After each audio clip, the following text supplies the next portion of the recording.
on my last video I said I wasn't sure if I can get a Hero's Tale done in time before Reignited Trilogy comes out.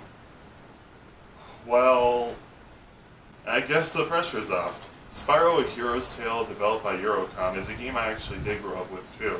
And in fact, this is the first PS2 game I ever owned. I still remember waking up to Christmas morning and playing this, and I had a lot of fun. I loved it as a kid, but I don't actually have too many memories of this besides that messing around that piranha lake in one of the first levels.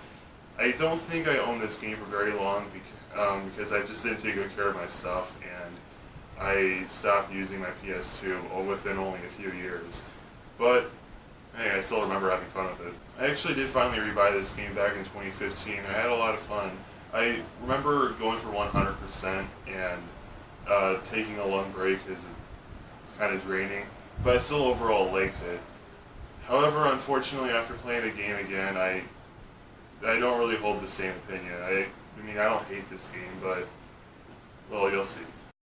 Spyro: A Hero's Tale starts off with a red dragon named Red, placing all these things called dark gems all over the place. Apparently these things give him power all while destroying the lands. Spyro decides to head out there and undo all of Red's damage.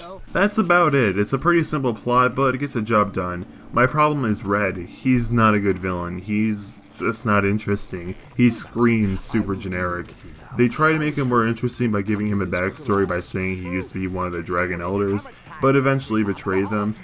But they never expand on this, so what's the point? In other words, he's evil for the sake of being evil. Honestly, A Hero's Tale's new characters as a whole are pretty weak. You know Amy Rose from the Sonic series? Ember the Dragon is just that, a character with a massive crush on the main character. I think you see her once in a game and she doesn't do anything, so again, what was the point? There's Flame the Dragon, who's literally a red Spyro with a bigger nose. Once again, appears once, never does anything. There are plenty of other one-offs in this game, but the other ones at least have something, like they give you a tip or a challenge. As for the returning characters, obviously there's Spyro himself. His design is actually a little different. They made him look slightly older by giving him back spikes, and I think he looks pretty nice. Aside from his eyes. I can't explain it, they just look off. Hunter's back too, and I absolutely love his new design. In fact, this is my favorite design for him. I just like the added details on him, especially the spots. They brought back Thomas and a few other dragons from Spyro 1. A few other returning characters are the Professor, Zoe, Sergeant Bird, and Nasty, Nork, and Moneybags? I was on board with most of these redesigns, but what happened to these two? I love that Gnasty's back, he even has a boss fight, but why is he so goofy looking in Moneybags?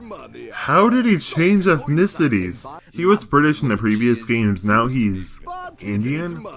Why? What was the point in this? I loved how, I don't know, proper he was in the previous games, and his Britishness added to that. Maybe the reason he did this was because Moneybags as a game mechanic works entirely different than before. Now you buy stuff from him using gems. Okay, I know that doesn't sound too different, but now he just sells you upgrades and gems are no longer a limited collectible. They're a currency that infinitely responds. Moneybags' shop is mostly for upgrades, like giving Sparks an extra hit point, which actually has another color, unlike Spyro 3 which just had yellow twice. Or you can buy keys to open up chests that can contain either light gems, dragon eggs, or just gems. You're not going to need very many gems. I had enough for everything by the halfway point, and I finished the game with around 23,000 gems. Let this be an example of how different this game is from the previous entries. It's still a collectathon 3D platformer, but pretty much everything else is different. One of the bigger differences is that the structure is much closer to Jak and Daxter. In that game the levels are actually connected to make up one big world. In A Hero's Tale, each level makes up 4 big worlds, so it's not as connected but it's still kinda cool. Unfortunately, the levels' theming is on the blandest level of New Super Mario Bros. Grass, swamp, beach, snow, and volcano. There's some that are a little more interesting, like this underwater ruins place or whatever this sky place is, but not much else. That's a huge shame. I don't know if you've gathered this from my previous videos, but theming is something I thought that the Spyro series excelled at, even Enter the Dragonfly to a lesser extent, so it really sucks to see Eurocom fail pretty hard at this. On to Spyro's gameplay. He can still breathe fire, charge, jump, head dash, glide, and now even double jump for the first time. Officially. He doesn't have a hover though, but he can grab onto ledges, which I don't like as much because it serves a similar purpose but slower. I do have a couple other issues though. Spyro doesn't control the greatest, as he's pretty slippery, and never becomes a huge problem thankfully, unlike Enter the Dragonfly. There's very few precise platforming bits, and the few that do exist aren't very long. The charge is what is really my problem. First off, for some ungodly reason they swapped the fire and charge buttons on the PS2 controller. Why? This really confuses Spyro veterans and does nothing else. My other issue is you can't charge jump anymore, which gets rid of a ton of the flow the older games had. Like I said, the head bash is back, but the way you perform it is also needlessly different. You have to double jump and then press circle. Not only does this have a pointless extra step, this also means you can't charge out of a jump without waiting a little longer than you should, causing for some annoying moments where you head bash when you mean to charge. There's also no post-hit invincibility, which is a huge problem. Post-hit invincibility is such a basic thing that almost every game I've played has, no matter how old, so why is it missing here? Without it, you can die instantly no matter how much health you have, if you're unlucky enough at least. Spyro does have some new moves this time around. I already mentioned the double jump, but there's some pretty situational abilities too. There's a pulse wing which has some pretty dumb collision issues I might add, the wall jump, and the wing shield returning from Enter the Dragonfly. It works a lot better, but it's just as useless. There's only one level in the game that uses it, and even then it's used pretty sparingly. Again, these are all pretty situational. I think this is a pretty big shame, specifically the wall jump. You can only wall jump up certain walls, and as someone who loves the 3D Mario games, this is a massive shame. It would have been awesome if you're able to jump up any wall. This kind of move is also the reason why Mario 64 is one of the most popular games to speedrun. These aren't the only kind of unlockable abilities. Breath abilities from Enter the Dragonfly are back. You can even use the D-pad to switch to other abilities, which is exactly what I wanted. There's fire, electric, water instead of bubbles, and ice. They serve a similar purpose, but they're a little less situational, as in there's a few more puzzles revolving around them. I found myself mostly sticking with fire, at least for attacks, but then ice breath happened. As an attack, this breath is awesome. A lot of enemies in this game have either armor or lengthy death animations. Neither of these things are a problem when you can just freeze them and charge into them. Seriously, never use any other breath ever when dealing with normal enemies when you unlock it. There's also these more powerful bomb things for each breath ability, but I forgot they existed throughout 95% of the adventures, so I never used them. The general gameplay is actually pretty different from the previous games. I already mentioned gems no longer being a finite resource and now being an ever-spawning collectible, and the game's world now being an almost Jak and Daxter-like structure. But there's plenty more. There's very few portals, dark gems are a thing, and these things that make the world fall apart and overall look a lot uglier. Breaking reverts the world back to its former glory, much like Okami, but you know, way less cool. And the dragon eggs are way less essential, only being there for extras, more on that later. The main thing that feels pretty similar to the previous games is the light gems, being this game's power star. You obtain them in very similar ways, either finding them in sometimes really obscure locations, or doing turret minigames, and these almost Super Monkey Ball-like sections, and nothing else, at least for Spyro himself. Yeah, there's way less variety compared to the previous games. The turret minigames aren't really fun, they all feel the same, and it really doesn't help that you have to do each one of them twice. The first time for a dragon egg, which I established are useless, and the second time for the light gem. That's some pretty blatant padding. I mean, to be fair, at least the second time is harder, but not by much, and even so, you can't tell me that you wouldn't prefer finding these eggs in some other way, like, I don't know, in chests, hidden areas, or maybe other missions. The turret minigames and ball sections aren't the only minigames that have this problem. It extends to the extra playable characters. Yep, extra playstyles are back. First off is Hunter. I love the guy, but the gameplay is just a slower and not as fun Spyro with a bow and arrow. Not bad, but again, nothing great either. Then there's Sparks. You ever play Star Fox? Sparks is died at that. It's an on-rails spaceship shooter. You can boost, get power-ups, and I think you can use bombs and rockets, but I forgot I had them, so I never used them. My problem with these is, once again, they all feel very samey. Also, a lot of them have falling rocks, and I don't know if there's any good way to avoid them. Next, we have Sergeant Bird. His levels are basically the speedways of this game, and they're actually pretty fun. Bird control's pretty great. Since he relies on his jetpack to fly, he can turn on a dime if you let go of the gas for a second. That's so good! You can also shoot rockets whenever, and that too is also so good. These are a lot more open than the previous games, and if you recall, I said I love figure out the best path, and that's even more fun in this game. So yeah, I actually love these. Aside from the second one, this one is a bit too open and has these turrets that can shoot you, and that gets really irritating. Aside from that one level, these are the highlight of the game to me. I mean, aside from having to, you know, replay it twice, that's dumb. The last one is Blank, the new character. Remember when I said boxing in Spyro 3 was the worst part of classic Spyro? I apparently forgot how bad these were. It's just really slow platforming levels where you have to use these bombs to blow up these small dark gems. The problem with these is how slow they are. You have to take them slow unless you're okay with dying thanks to these spiders, or I guess any projectile enemy. Thanks to knockback, these guys can be very devastating. They can either kill you or knock you so far down a level, and depending on where the last checkpoint was, that can be worse. You also don't get all that much camera control. This normally isn't an issue, but here, thanks to these wonderful angles, it is.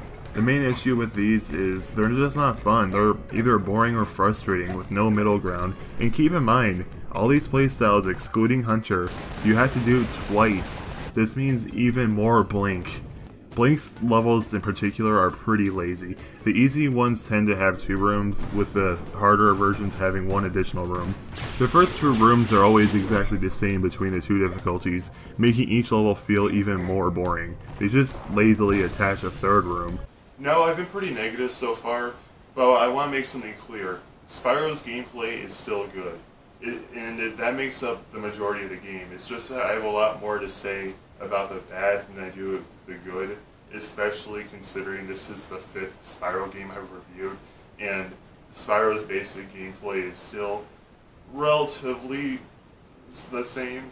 I guess I should talk more about the good things. The graphics in this game are really good. They didn't capture that amazing use of color the previous games had, even Enter the Dragonfly, but aside from that, this is a very pretty game. I might even say this is one of the prettier games from this generation. Everything has a surprising amount of detail. No non-man-made wall is flat. There's lily pads in the water, all the shades of blue, and the snow level looks really nice. And even the animations are pretty good. Spyro 2 through 4 had generic talking animations that looped for all the NPCs. A Hero's Tale goes a whole 9 yards and actually gives them unique animations.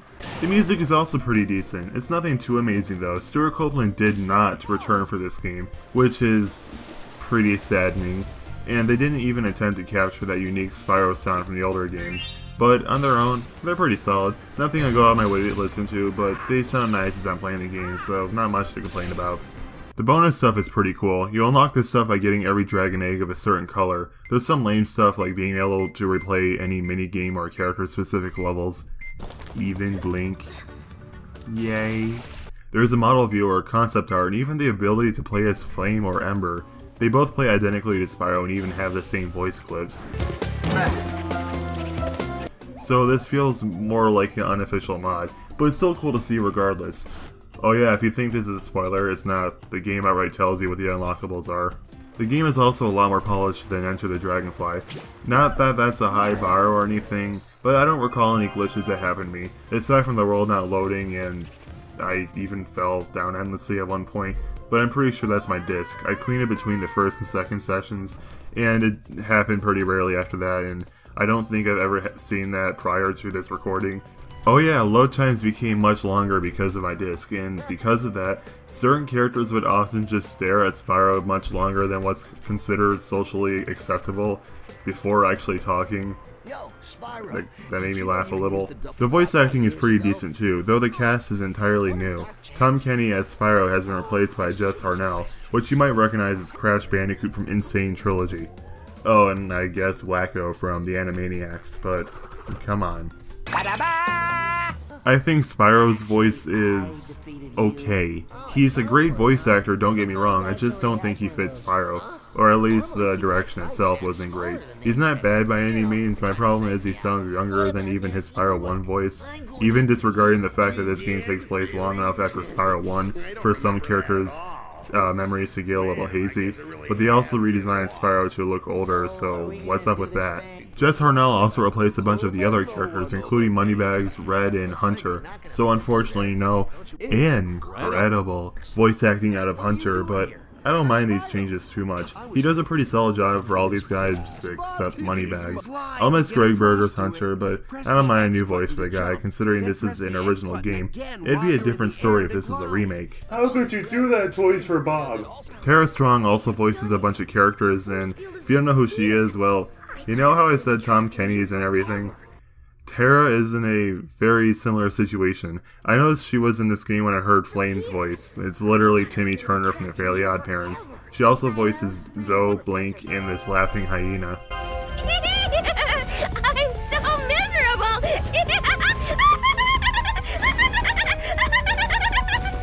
So yeah, aside from Spyro himself and Indian Moneybags, I think the voice acting is pretty solid. The writing itself, not so much. It's nothing too terrible, but you can tell they were writing for kids and only kids, when it's possible to be funny to all ages. The only joke that got a giggle out of me is that one with the hyena I showed just a moment ago. Oh, and this one too. Yo, Spyro, did you know you can use the double jump to glide further? So, double jump and glide already, buddy. Other than that, there's some pretty forced references, fourth wall breaks, and mostly humor that wouldn't feel out of place in a generic kids show. Blink apparently has fresh aerophobia, which, okay. But you know what? All is forgiven because every fairy you rescue says, "Thank you for releasing me." It also doesn't have this line. Ah, Spyro, thank goodness you had the sense to free me from that icy cage. What? Now for the boss fights. This game doesn't really have good boss fights. The first two fights, Ganassi, Gnork, and Neptune, okay, I like that name, aren't horrible or anything, just, again, nothing good either. They all have 3 phases, but for some reason when you beat one of them, they say something like, "Oh, I can't believe you beat me," even though you're only 1 phase in. My main problem with these fights is that they're the kind of fight where you just run around avoiding uninteresting attacks while a weak spot opens up. That's the most boring type of fight. However, boring is unfortunately the best you can hope for in this game. You actually fight Red twice in this game, and his first fight is, no kidding, the worst fight I've done in a video game in years. What does this fight expect of me? Look at this! A good chunk of his attacks require you to know what order he attacks in, because there's no warning. Look at these lasers. Oh man, don't you love how it spawned directly on me? Don't even get me started with this snowball attack. It's by far his most common attack and it requires some insane precision to avoid it. He'll throw either 1, 2, or 3 snowballs, but there's no way to know how many he's going to throw, so you just have to assume that it'll be 3 every single time. And that really puts me on edge. The fight is so god-awful and I can't believe any of the developers thought this was okay. As for the final boss... the final boss is better than the first Red fight.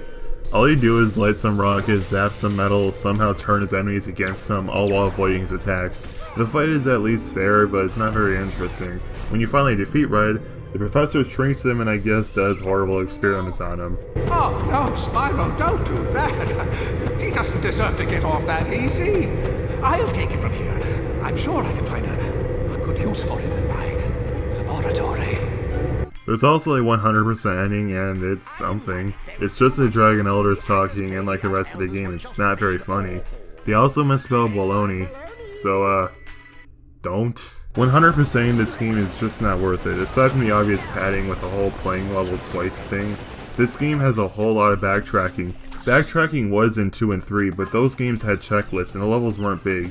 Here, there's no checklist. There's a you got 6 out of 7 light gems kind of thing, but there's no way to know what light gems or dragon eggs you got, making cleanup pretty tedious. The best way to get missing light gems or eggs is by looking up a map online, check every light gem or egg location that you might have missed, and finally get everything after an hour of looking back repeatedly.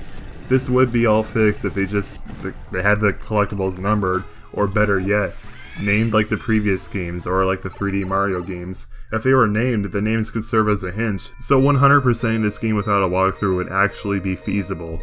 Overall, Spyro: A Hero's Tale is okay. Even though its review has come off as pretty negative, it's just to add more things to say about the bad than I do the good, even if the good does take up the majority of the game. Spyro's gameplay is still fun, gliding is still satisfying, the Jak and Daxter-esque approach to the level design is interesting, the graphics and music is pretty good, and the new shot mechanic and breath abilities, though could have been handled a bit better, was a neat idea.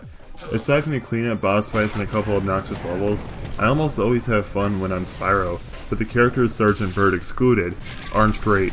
I wasn't a huge fan of Spyro 3's extra playstyles, but they were rarely outright bad, while A Hero's Tale had me suffer through Blink's 8 levels of hell. The other playstyles aren't nearly as bad, but they're full of some pretty dumb game design, except Sergeant Bird. He's cool.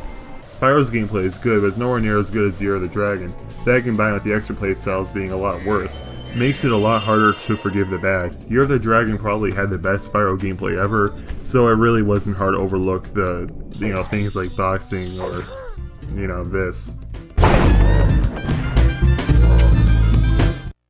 Ow! Especially when Spyro 3 doesn't have this nightmare of a fight. So, would I recommend Spyro: A Hero's Tale? Not really, unless you're a big Spyro fan. Again, I kind of like this game, it's just that there's far better platformers out there. And the only reason you should probably own this is if you're a big Spyro fan. And this kind of sucks. I remember liking this game a lot more. I remember at one point, I thought it was, not up to the same level as the original trilogy, but it wasn't that far away. But after playing again, no. And I don't really know why I thought that. I don't know if I was just more tolerant towards bad game design, or if I was just that desperate for another Spyro game. Sorry for the abrupt cut. I was talking about my plans for the next video, but they have since changed. My next video I'll be doing something for Halloween, so look forward to that. Also, you may have noticed that this video was edited much better than my previous ones. Well, that's because I actually got a competent editor. Up until now I've been using a crappy free editor called Shotcut. And now I have another editor called Movie Studio Platinum 14. It's like a cheaper version of Vegas. Just to give you an idea how much better this editor is, my editing time was cut in half because of this. Yeah, videos shouldn't take as long as they have been because of this. Yay! Anyway, so I'll see you next time for my Halloween video. Goodbye.